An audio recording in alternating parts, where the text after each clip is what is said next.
mercies. I want to thank God for healing me of heart failure, of cardiomyopathy.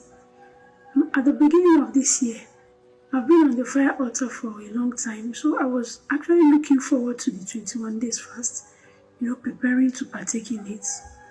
And then just a day to the 21 days fast, I took ill. It was so bad that I couldn't talk, I couldn't move, my hands were swelling and stiff, my legs were so swollen and heavy, my tummy was swollen, my neck, everywhere. I was just not myself. I couldn't breathe, I couldn't do anything. So I had to call my son to rush me to the hospital. On getting to the hospital, there was no manner of tests that was not carried out on me. They scanned everything, my chest x-ray, pelvic scans, echo, ECG, everything, checked all electrolytes, every test was carried out on me.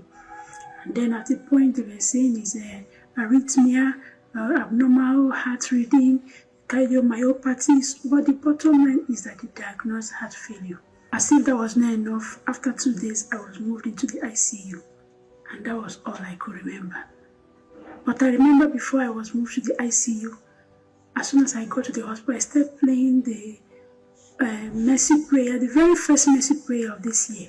I just kept repeating it. I just played it on repeat on my phone. Pastor was saying, 2025 has been laid on mercy. Let me announce again, 2025 has been laid on great mercy. So I kept praying until I became unconscious. I was moved to the ICU. It was after I came out of the ICU, I realized that I spent about 7 to 8 days in the ICU.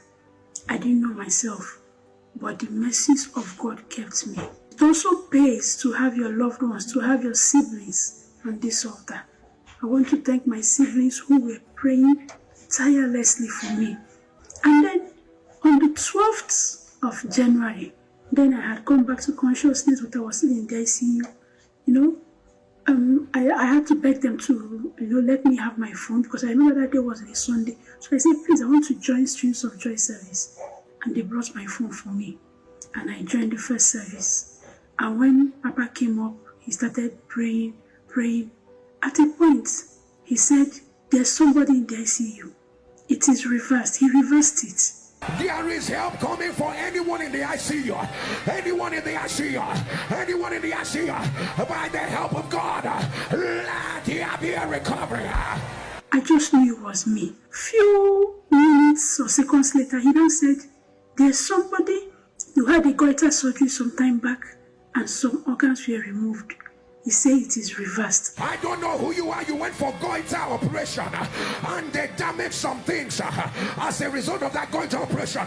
By the power that raises it from the dead, it is reversed right now. And that was just my case. And at that point, I knew it was me, and that was my turning point. Because just after that, me that have been there, doctors have been coming, cardiologists to come, endocrinologists, different.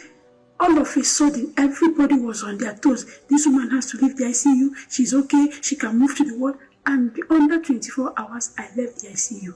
I want to give God all the glory. It got to a point they wanted to shock my heart. And what that means is they will stop the heart and then restart it. And it's like a 50-50 chance. If the heart comes up, fine. If it doesn't come up, that will be it. But I want to thank God for his mercies. While on the altar, Papa still mentioned cardiomyopathy. The Lord is destroying cardiomyopathy. Let it give way right now. And I want to thank God because after those pronouncements from Papa, that was the end. Right now, I am okay. I am healed. There is no symptoms. All the symptoms have ceased. I want to give God the glory. Papa, I want to thank you for saying yes to God.